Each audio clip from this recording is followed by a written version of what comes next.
بسم اللہ الرحمن الرحیم۔ دوزخ کا حال حضرت جبرائیل علیہ السلام کی زبانی۔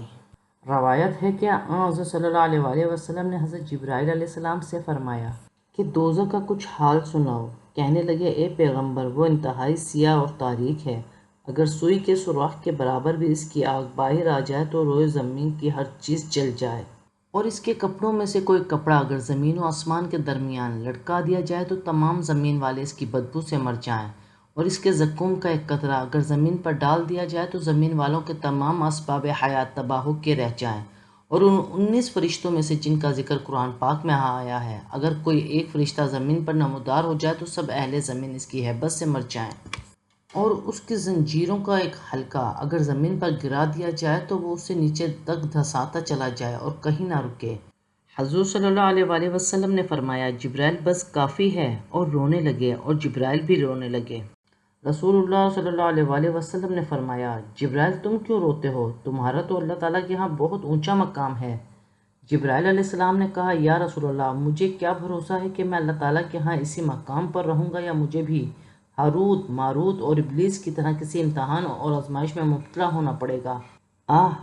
جب جبرائیل علیہ السلام جیسے مقربین بارگاہ خداوندی میں روتے ہیں تو ایک گناہ گار آدمی کو تو بہت ہی رونا چاہیے۔ قیامت کے دن امت محمدیہ کی شہادت۔ حضرت ابو ہریرہ رضی اللہ عنہ حضور اقدس صلی اللہ علیہ وسلم کا ارشاد نقل کرتے ہیں کہ سب سے پہلے قیامت کے دن حضرت نوح علیہ السلام اور ان کی امت کو بلایا جائے گا۔ حضرت نوح علیہ السلام سے سوال ہوگا، کیا آپ نے اپنا پیغام رسالت پہنچا دیا تھا؟ عرض کریں گے، ہاں یا اللہ۔ پھر قوم سے پوچھا جائے گا، کیا تمہیں حضرت نوح علیہ السلام نے اللہ تعالیٰ کا پیغام پہنچایا تھا؟ وہ کہیں گے، بالکل نہیں۔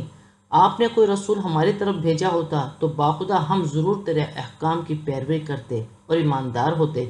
اس نے تو تیرا کوئی حکم ہمیں نہیں پہنچایا۔ پھر نوح علیہ السلام کو خطاب ہوگا کہ تیری قوم کا خیال ہے کہ تو نے انہیں کوئی حکم نہیں پہنچایا، کیا تیرا کوئی گواہ ہے؟ عرض کریں گے، جی ہاں ہے۔ سوال ہوگا، وہ کون ہے؟ حضرت نوح علیہ السلام جواب دیں گے کہ وہ حضرت محمد صلی اللہ علیہ وسلم کی امت ہے۔ انہیں بلایا جائے گا اور مذکورہ بات پوچھی جائے گی۔ یہ جواب دیں گے کہ ہم گواہی دیتے ہیں کہ حضرت نوح علیہ السلام نے اپنی قوم کو پوری تبلیغ کی ہے۔ اس پر نوح علیہ السلام کی قوم کہے گی کہ ہم سب سے پہلی امت ہیں اور تم سب سے آخری ہو، تم یہ گواہی کیسے دے سکتے ہو؟ یہ کہیں گے کہ ہم گواہی دیتے ہیں کہ اللہ تعالیٰ نے ہماری طرف ایک رسول بھیجا، اس پر کتاب نازل فرمائی، اس کتاب میں تمہارا یہ قصہ لکھا ہے جس کی ہم گواہی دیتے ہیں۔